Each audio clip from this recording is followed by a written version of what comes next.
Good morning, everyone. This is the Vermont House Committee on Commerce and Economic Development.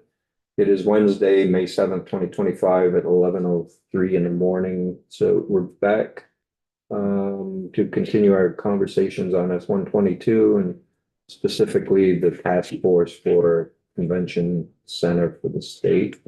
So we have Commissioner Brett Long with us. Commissioner, thank you for joining us this morning. Um, Maybe some thoughts from your view of this task force and Right. Um, for the record, I'm Brett Long. I'm the interim commissioner of the Department of Economic Development.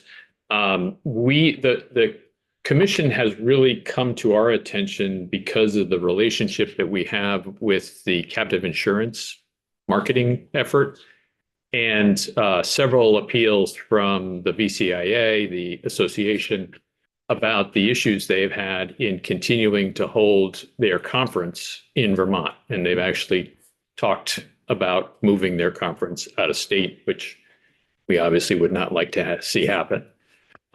You may have heard some of the horror stories in the past about people having to walk to Burlington from the airport because they couldn't get cabs or Ubers and stuff like that.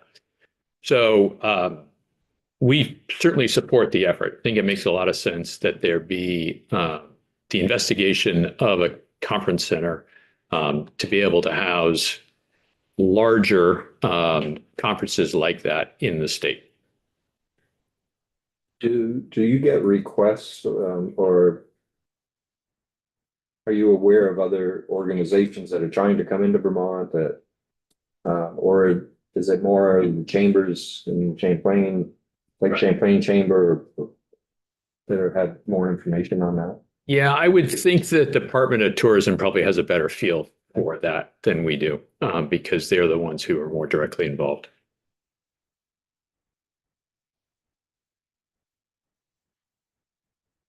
Wondering then, should they also be included?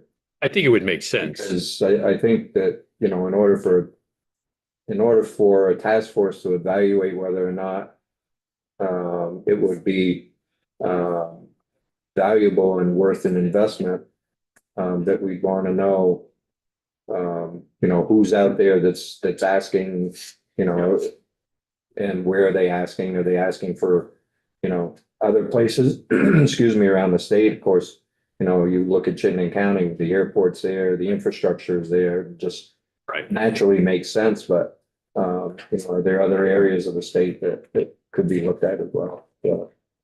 John? Thanks that, thank you, Brett, for coming in. One of the things that your comment had me thinking about then was, is the conference, is a task force appropriately just limited to a location for a conference center, but then, or other services that are concomitant with what a large conference activity would be? Do you feel like make sure that we have all of our transportation infrastructure, Right. we have all of these other pieces in place so that when we do have the successful event, as large as it needs to be, everybody's Right. So is that something that you see being within this task force as written? Yeah, I think it should include all of those attributes because we do hear issues on are there enough hotel rooms? What happens to hotel room prices when there is a conference in town? Transportation that I mentioned. So yeah, I think it should be looking at the whole enchilada.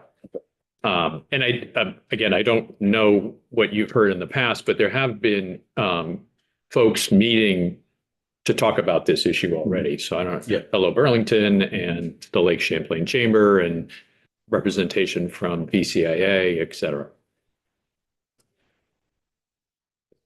Make sure that as long as the shoulders of the task force are big enough to take on the shoulders of Right.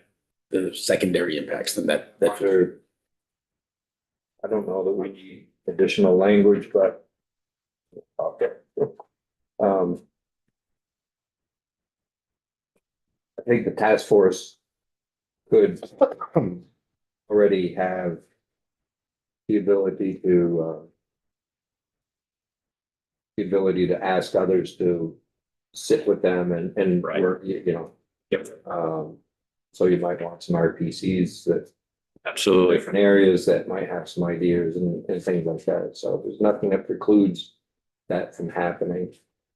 Yeah, I was gonna say, maybe the task force could also just take a look at overall assets statewide for different kinds of conferences. I mean, there used to be the old Vermont Convention Bureau, which would help market Vermont also as a destination. So thinking about, are there ways to better support all the current assets we have around the state as well? So that it's sort of like a hub and spoke model, right? Where maybe there ends up being a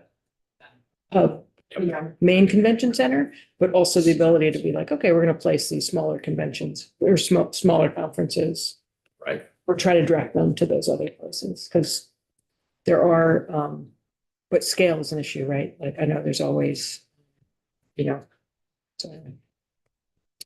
Yeah, I'm sure Commissioner Pelham could give you a much better feel for the efforts to try to do that coordination these days. It's fascinating. We had some representatives who were looking to redevelop the former Southern Vermont College campus just here yesterday, and they're talking about the ability to hold, it'd be much smaller events, but very high-end, smaller events in what's a beautiful setting. Retreats. Yeah, Yeah, I mean, the task force shouldn't just be looking in one area. I think there could be, other smaller venues around the state that could be thought about as well. yeah, we've talked over the years about whether there's an opportunity to do something similar in the White River Junction area, where you have the confluence of two Yeah. interstates. Yes. Okay.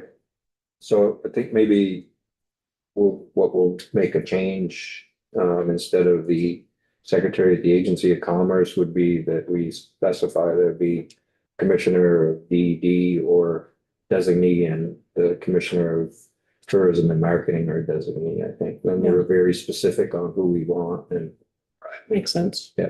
okay. Did you want to include the RPCs? I think that I think the task force could bring them in. Right. And I mean, they do have the RTC or RDC.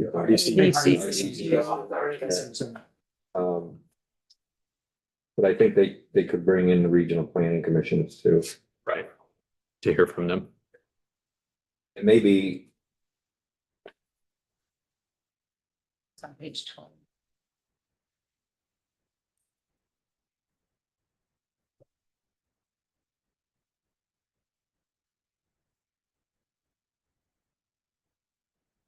yeah, instead of being so prescriptive of the president of regional planning.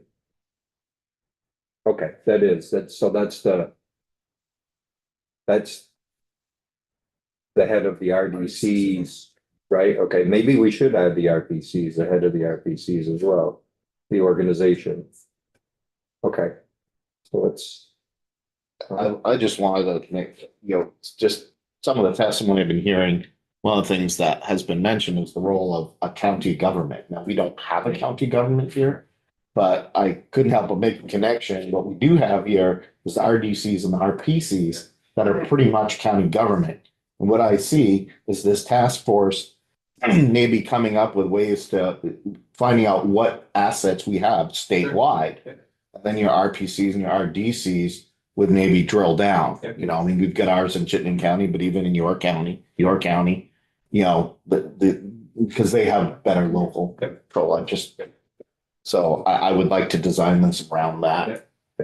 So we'll make those three changes, I think. Is there anything in there, Brett, that you can, I don't want to make a huge task force. I think we keep it small and nimble, and then can call in others as needed. I think works a lot more efficient.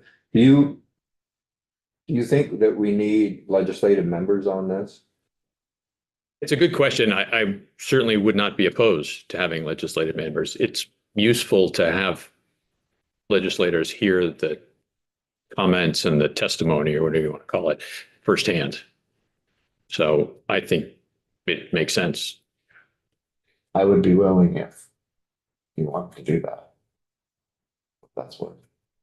It's on the commission now, yeah, so we have questions around, is there money to pay somebody to do it? And is there a value add, right? Both of those things. Is it gonna complicate the scheduling of the meetings? Because there's a pretty tight timeline on here. So Right. those are all questions on, it's November 1 to Right. have a. Yeah. Yeah, as I say, I think the good news is that there has already been some informal work that's been being done. So it might be mostly formalizing what's happened so far. But you raise a good question. Again, we've done some research into how these kind of convention centers are handled in other jurisdictions. And often they are sponsored by a county government. So it's going to be a question as to how that's going to get handled. I think maybe we can leave members in. And we can leave it up to appropriations whether or not they feel that we don't have enough money in the budget to be able to fund them.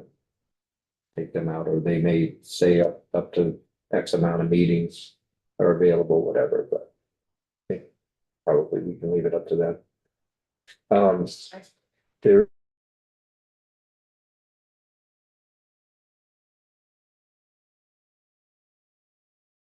Business growth and accessing capital report. Yep. We haven't taken any testimony on that. Some thought from you, or I would hope that maybe doing this already, but Well, my thoughts are that I think it's a very good idea. I'm not sure that we're the right people to do it. I think that there probably are organizations that already do this kind of work, across the country or in other jurisdictions. For us, we'd be starting in large measure from ground zero and trying to analyze more than just what's already available. So, we'd have to figure out what is also available in other jurisdictions and how it works in other jurisdictions. There might already be organizations that are doing these kinds of studies already. well, VSET comes to mind Right. right away. Yep. Well, and also, potentially Vita and, other people that are Yeah, providing Vita's, financing. because Vita's involved in so much of it. And actually also SBDC. Yeah, Yeah. I hate to put something in here last minute without having good discussions with everybody and I don't know, were you able, did DED testify to that section 9? Not that I know of. I could say I haven't.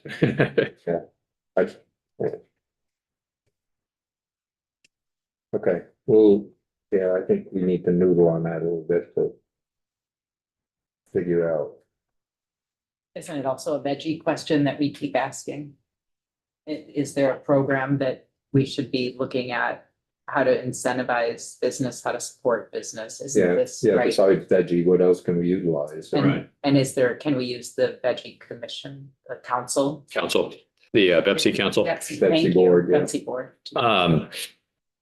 Yeah, again, another thought that comes to mind is at their annual retreat, they had CDFA come and speak. And they're a good example of an organization that's doing this kind of work across the country. You have to think about how broad their scope is, but somebody like that who's looking at what's going on in all the communities. So if you're looking at a consultant and you're looking at dollars, Right. it's a little late for that. Yeah. Okay, maybe that's something we think about for next year. Commission on International Trade, so that's been mothballed for, I think since Governor Scott came in, I don't think there's been any of these. Is there any thought of rejuvenating that? Is there a need to? Something. I think that's something I'd ask you and Lindsay and talking with Tim on. Is it beneficial? Does it help? Is it something we should? Yeah, we've actually talked about it a little bit. And the question is whether some of the other efforts could be combined in that commission. There's talk about sister state relationships and trade missions with other countries and things like that. Maybe that all could be in that commission. I actually attended one meeting for that commission years and years ago, and I think it was when Yeah, I Mike went. Sherling was here. That was before I was chair, so, Right. and Kathy Keenan and Jimmy Lyons were. Yeah. Is that something we could ask for a report back on? How to better use that commission or those resources, or how to ensure that? Yeah, I guess I would ask whether it should be how to best, most efficiently look at our international trade efforts. And I think, yeah, Yeah. the sister state, I think, goes a little deeper than just trade. It's, Yeah, um, Cultural exchange Yeah. and Right. education. Right, because that would be interesting, like what is the strategy, the broader strategy for international trade? right, yeah, And, yeah. I think before it was international centric, wasn't really involving trade with Vermont, but I think, I think I like the change in there, but I think we should better understand whether we should move forward and continue the mission. right. Another thought is whether it's the kind of group that could be meeting to talk about what's going on with tariffs. Right. Yeah. Yeah. And I guess that's more of a conversation internally within the administration is, governor would have to appoint new people. Right. And so does it make sense? And so, I don't know if you're having those conversations with governor, but it We might haven't talked about the commission, not be a bad idea considering what's going on there. right? And it might be helpful to take some pressure off of Tim and Yeah. people calling in. Right. We're getting better information, more tuned in, but I'll leave that to you. Okay. But just looking at the changes, I mean, it's not saying we're gonna go forward, it's just changing the structure. So maybe it's worth keeping changing the language in there, and then if if the governor decides to take the mothballs off and get it going again, then there's some language in it. Okay, I think everybody good keeping the language on international trade? Yeah. Right. Okay, great. I don't think there's anything else. Any other questions for Brett? Okay, super. Thank you, Brett. Thank you. Committee, so there's been a question from our conferees on BDTM. That's tourism marketing. There's some monies that were removed from their base. Trying to understand what that's all about. So Secretary Curley is gonna join us at 30. So we're allowed to come off the floor. We'll come off. There's a resolution for the ADA, Spirit of ADA Award, so we need to be out there for that. We're in. Teresa, Chair Wood and myself are introducing them. And then after that, we can come in here and we'll hear from Secretary Curley and better understand what it's all about so that we can give a recommendation to our conferees of whether we should keep that in or not. Okay, any questions? Okay, so remember, after the 1:30-ish or so, or after we've introduced